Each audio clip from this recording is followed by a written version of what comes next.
Го следите најновото издание на регионалните вести. Советот на општина Тетово денес ја одржа 52-та седница. Советници дадоа согласност за зголемување на бројот на деца во тетовските градинки, но и за дополнителни 10 милиони денари за превоз на средношколци. Тетовските советници на денешната седница дадоа согласност за зголемување на бројот на деца во групите во објектите на детската градинка Младост. Ова одлука е донесена врз основа на тоа што бројката на деца кои што чекаат да се запишат во градинка изнесува повеќе од 400, а во моментов примени се 820 деца. Според потребите градинките ќе работат и во 2 смени. Сегашната бројка на запишани деца е 820 деца и 100 на деца чекаат на листа на чекање за упис во градинката. Тоа беше прифатено од страна на советниците. Исто така беше побарано од моја страна и објаснување врска со трајно решение на ова потреба на граѓаните на Тетово. Одговорив дека според барањето од Министерството за труд и социјална политика, ние испративме предлози за изградба на нова градинка во општина Тетово и проширување и зголемување на капацитетите на постојните градинки, двете градинки други во општина Тетово.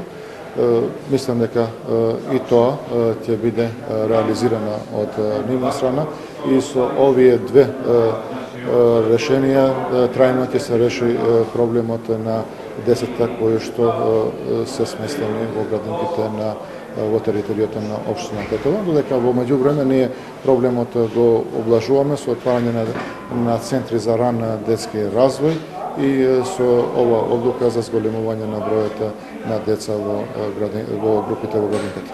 Ние и претходно во нашите градинки применувавме двосменско работење.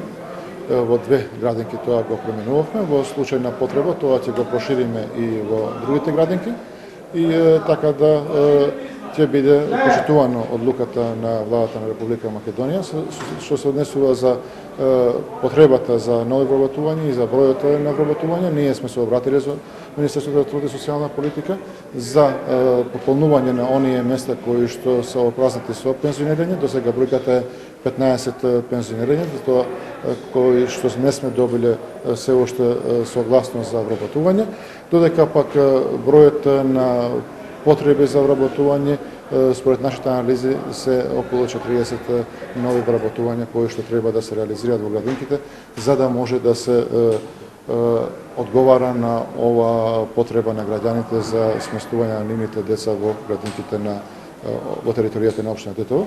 И мислам дека по завршување на изборниот процес дека ќе имаме и позитивен одговор од Министерството за труд и социјална политика за сите овие наши барања што ги упатуваме за нови вработувања.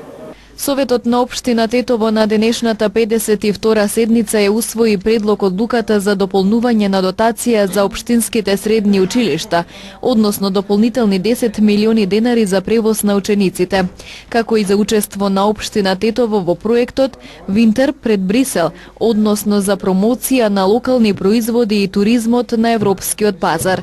Советниците гласаа за и за останатите 30 точки кои се однесуваа на урбанизмот.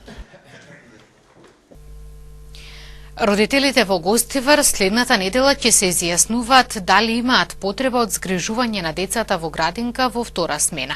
Јавната установа Детска радост, во чии рамки работат градинките, се подготвува за воведување на втора смена, но сепак поради условите ќе се формира само една група во еден од објектите. Јавните детски градинки во Гостивар се подготвуваат за воведување на втора смена, новина што ќе стартува оваа учебна година. Следната недела ќе се одржуваат состаноци со родителите за точно да се утврди колку од нив имаат потреба од згрижување на децата попладне. Со оглед на условите, планирано е да се формира само една група која ќе функционира во еден од 3 објекти на градинките. Оваа година, од страна на Министерството, се побара да се отпочне со втора смена. Во моментов нашата институција нема простори за да почне таа втора смена, но бидејќи има интерес од страна на родителите, ние ќе направиме напори Ќе се одржуваат родителски состаноци, значи со почеток на учебната година, и тие родители што вистински имаат потреба, значи ќе ги изгрижиме нивните деца во втора смена. Значи ќе одиме во една институција, само една група ќе се отвори за почеток. Па ако има заинтересираност, тогаш ќе се отворат и повише групи. Воведувањето на двосменско работење на детските градинки дојде со одлука на Министерството за труд и социјала. Сепак, за да може успешно да се реализира оваа новина, неопходно е градинките да имаат соодветни услови, простор и кадар. Според проценката на надлежните, во гостиварските градинки за двосменското работење ќе бидат потребни плюс 5 вработени. Животни се продаваат и колат на тротоари покрај улица на само неколку метри од населба. Ваква е сликата со која деновиве се соочуваат граѓаните на Тетово, откако вчера започна да работи импровизираниот сточен пазар во близина на стариот градски стадион во Тетово. Импровизираниот сточен пазар кај стариот градски стадион во Тетово започна да работи. Стоката се продава, потоа се коле без никакви стандарди на само неколку метри од домовите на тетовци. На јавната површина нема ниту тоалет, ниту пак некаков затворен објект. Се продава и на тротоари на паркинг места. Од локацијата се шири неподнослива миризба. Треба понормално со вода, а не туе ги коля и остава изметот смрди за нигде. Треба да најде негде ван град соодветно место, а не тоа да му доаѓа центар, среден град. Нормално е тоа зашто ми таму живимо, не се диши, смрди, тоа не е уред. Да викнете теута да ги види онamo кравите ќе ги продава у сред град, може. Зашто Тоа е поздрав на теута од граѓаните на благо е тоска. Сточарите велат дека општината и покрај многобројните апели не им понудила соодветна локација за продавање на животни за време на празникот Курбан Бајрам. Затоа го избрале ова место. Треба да го прават место да продават, да има пазар, не вака на патот, али мора да продават некаде. Сточни пазар не фали Тетово. Не у Боговина да иде. Не фали, али тоа е држава. Општина треба тоа да мисли. Од општина Тетово велат дека не можеле да изнајдат по соодветна локација за привремен сточен пазар. Уверуваат дека по завршувањето на празникот Курбан Бајрам, локацијата целосно ќе биде исчистена. И лани новаа локација за време на празникот Курбан Бајрам без никакви стандарди се продава и колеа животни. Остатоците од мртвата стока откако заминаа сточарите, со денови скапуваше, а целата локација беше прекриена со измет. Градоначалникот на општина Гостивар Невзат Бејта упати честитка до муслиманските верници по повод утрешниот празник Курбан Бајрам. Им посака здравје и среќа и порача дека празниците се вистинско време да се биде солидарен и хуман. Утре ни е најрадосниот ден, ни е Курбан Бајрам. На сите граѓани на исламската верската исповед им честитаме Курбан Бајрам и верските празници се многу значени. Ние преку верските празници, молитвата, не треба да се оддалечиме од Бога. Бог ни има дајно добри работи или ни има дајно материјални средства, затоа треба заедно да ги делиме и тие што немат и секој за верските празници, а посебно утре ни е Курбан Бајрам, секој да има радост во своето семејство. Им честитам Курбан Бајрам на сите граѓани на мојата општина Гостивар. Познавањето и употребата на повеќе јазици е богатство кое не се негува, сметаат учесниците на конференцијата Мултикултурализам и јазичен контакт, која денеска се одржа на Универзитетот на Југоисточна Европа.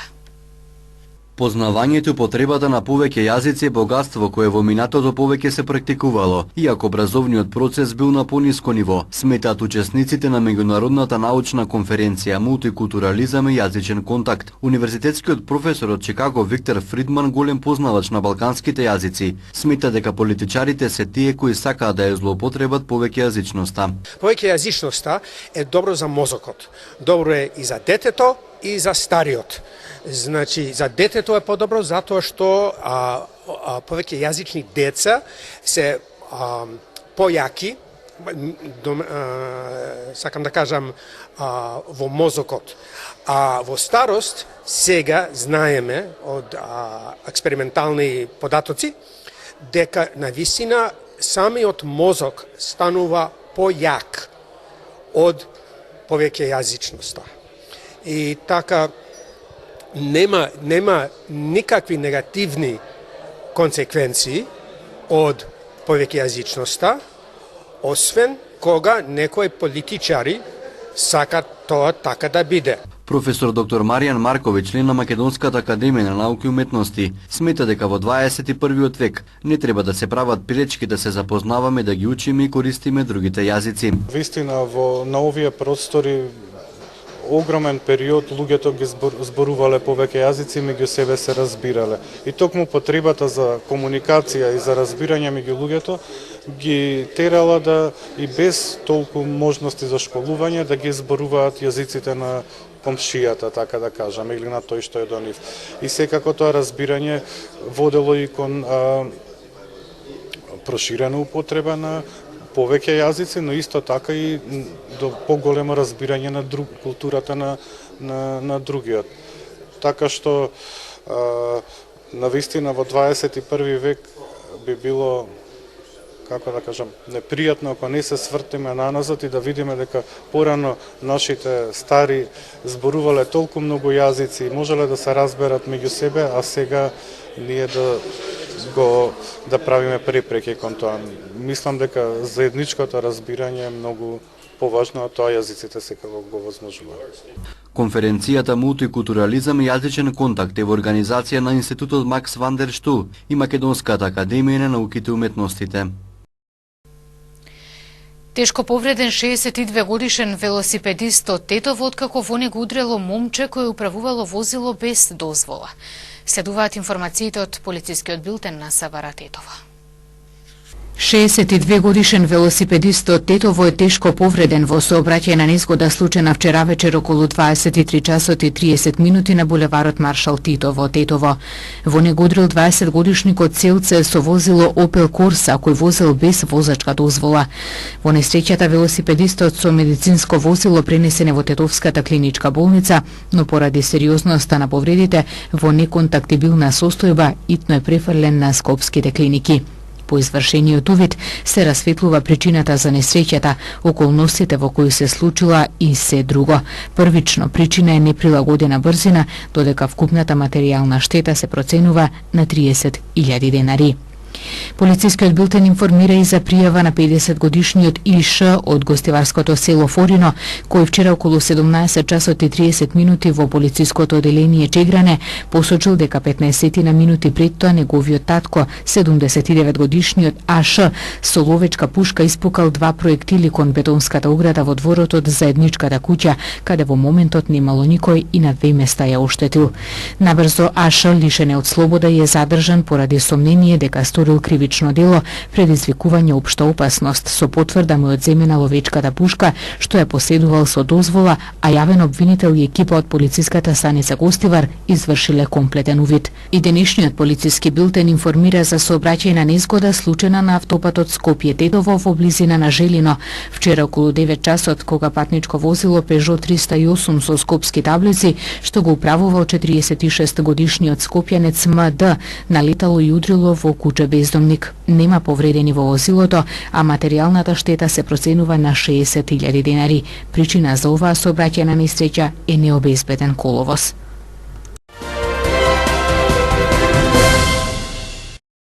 Министрите за надворешни работи на Македонија и Грција Никола Димитров и Никос Кодзијас денеска разговарале за разликите околу името, но повеќе за самиот процес, за тоа како тој ќе се одвива, за методот и модалитетите.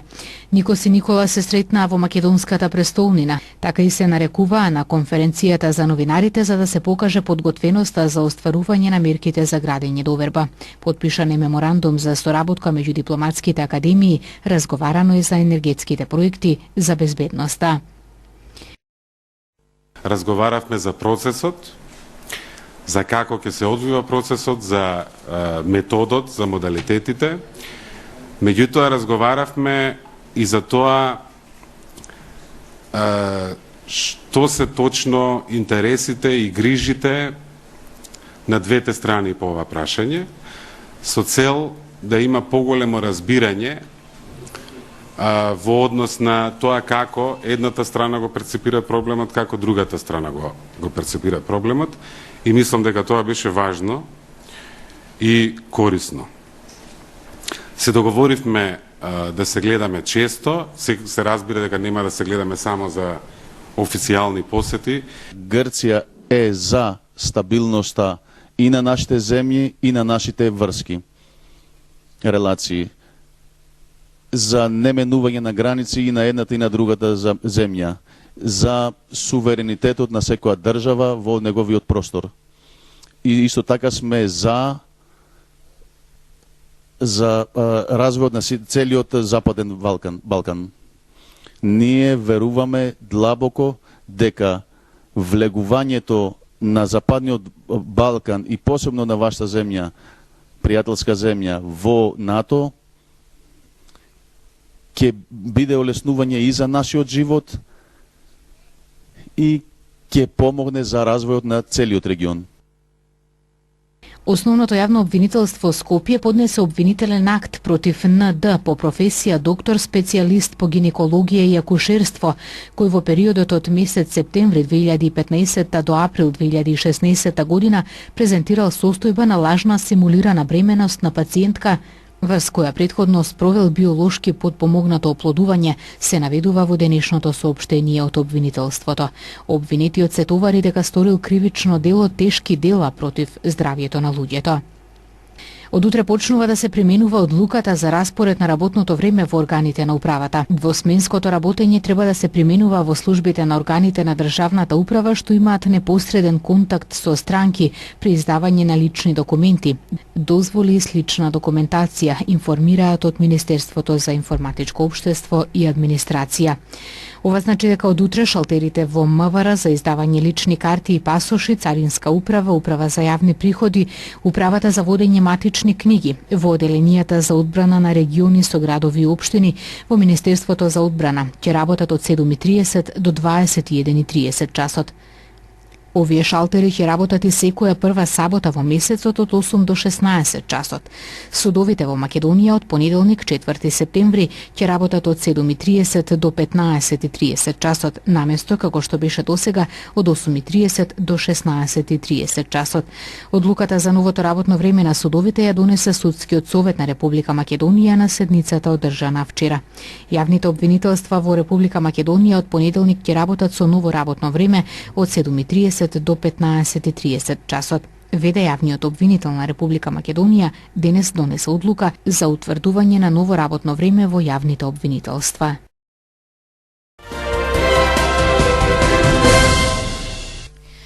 Околу 60.000 евра ќе се инвестираат за уредување на теренот во гостиварската спортска сала Младост за потребите на кошаркарскиот клуб Гостивар, кој влезе во првата кошаркарска лига на Македонија.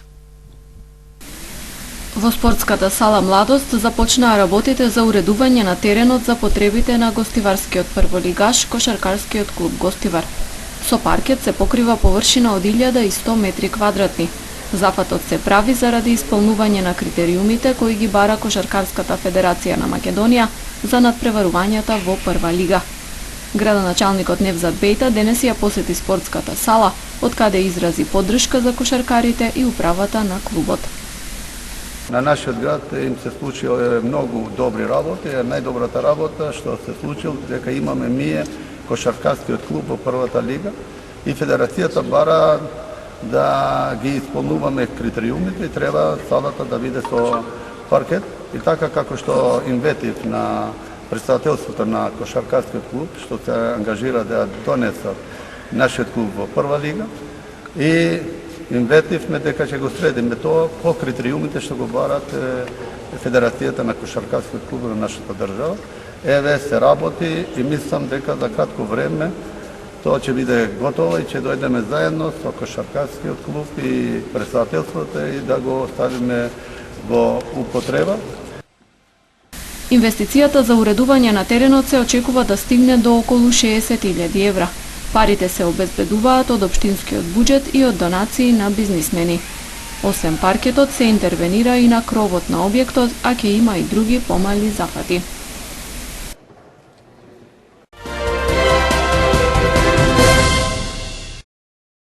Европската унија соопшти дека претседателите на Србија и на Косово Александар Вучич и Хашим Тачи постигнале согласност за последните чекори во имплементацијата на договорот за судската власт во северниот дел на Косово, каде доминантно живеат срби.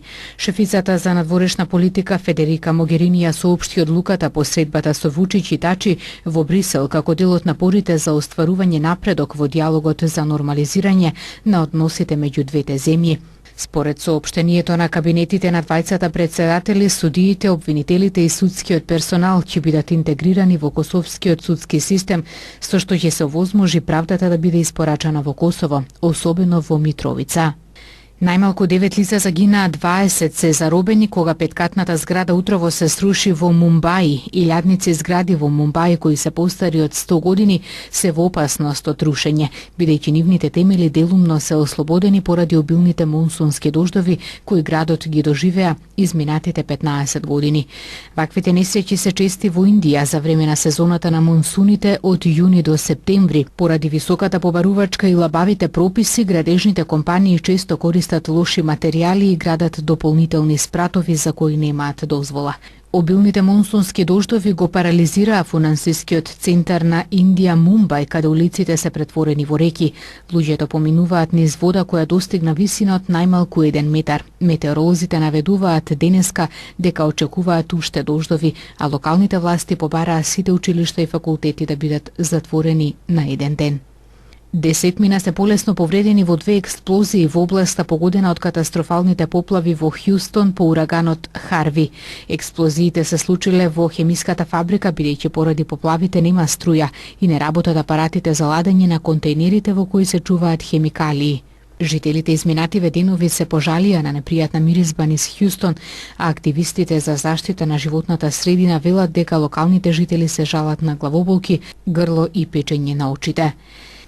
Најмалку 35 луѓе загинале, а 32.000 биле принудени да побараат за солниште од минатиот петок, кога сојузната американска држава Тексас ја погоди најсилниот ураган по половина век кој подоцна ослаби во тропска бура, а во четвртокот дополнително ослаби над сојузната држава Луизијана, оставајќи зад себе рекордни поплави.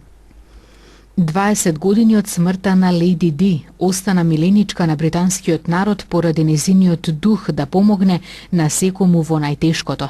Се уште нема крајни резултати од истрагата за незината бизарна смрт. Многу бројни почитувачи и обожаватели на саканата принцеза изутрината почнаа да оставаат цвеќе, фотографии и лични пораки пред капијата на Кенсингтонската палата. Принцовите Вилијам и Хари вчера ја посетија Белата градина, меморијалниот центар посветен на нивната мајка. Нив во прошетка по Белата градина им се приклучила војводката од Кембридж, како и представници на хуманитарните организации со кои таа соработувала и ги поддржувала.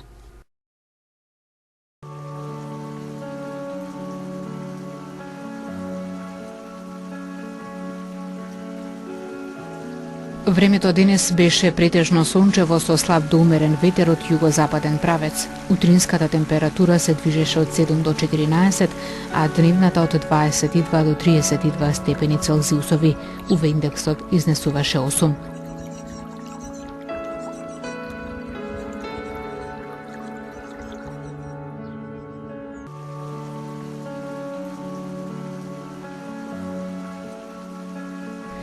И утре ќе имаме сончево и топло време со мала до умерена облачност и со слаб до умерен ветер од југозападен правец.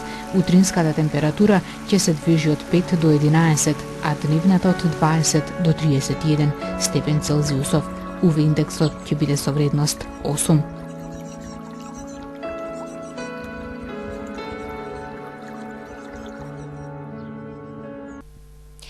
Вестите ги завршуваме овде. Благодарам што бевте дел од нив. Пријатно.